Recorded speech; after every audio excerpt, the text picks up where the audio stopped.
جو علاج تجویز ہوتا ہے وہ یہ کہ آپ آب و ہوا کو تھوڑا چینج کریں کیا جائے.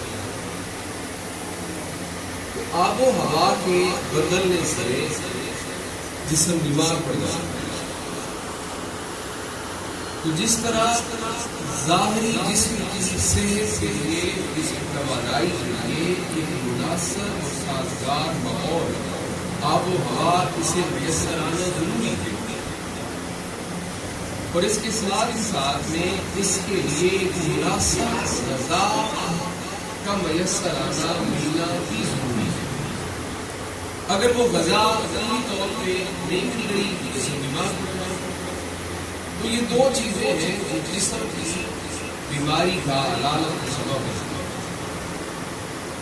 تو جیسے جسم ہے، جسم کو صحت مند رہنے کے لیے مناسب غذا چاہیے اور مناسب آب و ہوا اور ماحول چاہیے.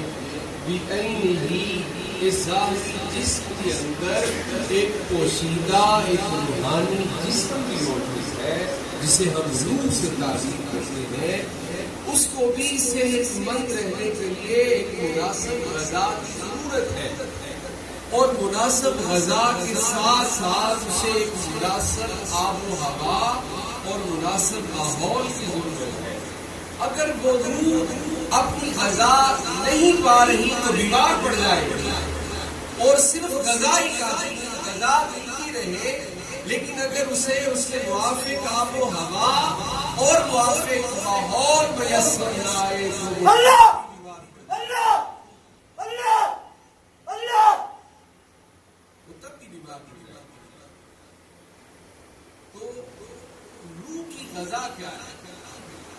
روح کی غذا حدیث شریف کے مطابق اللہ کا ذکر اللہ، اللہ کا ذکر، یہ روح کی غذا ہے. اب گھر بیٹھے رہیے اور مرشد کی تعلیم کیے ہوئے طریقے کے مطابق اللہ کا ذکر کرتے رہے تو ایک چیز تو اسے مل رہی ہے، یعنی غذا اسے حاصل ہو رہی ہے، غذا اسے حاصل ہو رہی ہے. لیکن اس غذا کے ساتھ ساتھ اسے روح کو اپنی توانائی کو برقرار رکھنے کے لیے، صحت مند رہنے کے لیے ایک مناسب ماحول کی اور آب و ہوا کی بھی ضرورت ہے. اور جانتے ہیں کہ وہ روح کی جو مرضی کا ماحول ہے، جو روح کا تقاضا ہے جس ماحول اور آب و ہوا سے، وہ کہاں سے میسر آتا ہے؟ وہ اسی مجلس سے آتا ہے. یہی وہ مجلس ہے جو روح کے لیے آب و ہوا اور روح کے لیے مناسب ماحول کو مہیا کرتی ہے. روحیں بے چین ہو رہی تھی، بیمار پڑ رہی تھی اور مچل رہی تھی، بے قرار تھی کہ کب دوبارہ، کب سے وہ ماحول مجھے میسر آئے اور میری بے چینی ختم ہو جائے، مجھے اطمینان اور تسکین حاصل ہو. تو اللہ تعالیٰ کا شکر ہے کہ اللہ تعالیٰ نے دوبارہ سے ہماری روح کی تسکین کا سامان کر دیا ہے اور ہم اس روحانی اور پرنور مجلس کا حصہ ہو گئے. اور ہماری روحیں وہ پریشان تھی اور اداس تھی، وہ پریشانیاں ختم ہو گئی، اداسیاں ختم ہو گئی ہیں، وہ شگفتہ ہو گئی اور کھل اٹھی ہیں اور توانا ہو گئی ہیں اور تر و تازہ ہو گئی ہیں اس ماحول سے واپس لوٹانے اور پلٹانے سے. عزیزان گرامی، قرآن مجید سے دو آیاتیں بینات میں نے تلاوت کی ہیں.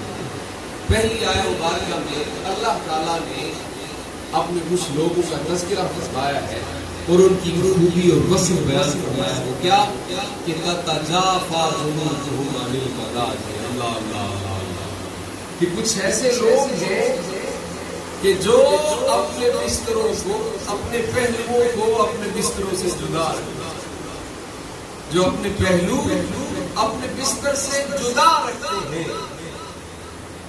جب سارا عالم سو جاتا ہے اور میٹھی میٹھی اور پرسکون نیند میں مشغول و مصروف ہو جاتا ہے تو کچھ لوگ ایسے ہیں وہ اٹھ جاتے ہیں، ٹھنڈے پانی سے وضو کرتے اور آ کر مسلے میں کھڑے ہو جاتے ہیں اور اپنے پہلو بستروں سے جدا رکھتے ہیں اور اپنی زمینیں اللہ کے حضور رکھ دیتے ہیں اور سجدوں کی اور کبھی اس کے حضور قیام کی لذت پاتے ہیں، قیام کی لذت پاتے ہیں. اور ایسے لوگوں کا تذکرہ قرآن مجید نے بارہا مقامات پر بارہا کہا کہ کچھ لوگ ایسے ہیں جو اپنی راتیں اللہ کے حضور اس طرح بستے ہیں، راتوں کو اپنے رب کے حضور سجدہ کرتے ہوئے اور قیام والذین یبیتون لربہم سجدا وقیاما. کتنے خوش نصیب ہیں وہ لوگ، اور اللہ کو کتنے عزیز اور محبوب ہیں وہ لوگ جو اپنی راتیں اس طرح سے بسر کرتے ہیں کہ وہ ساری رات اپنے رب کے حضور قیام کرتے ہیں.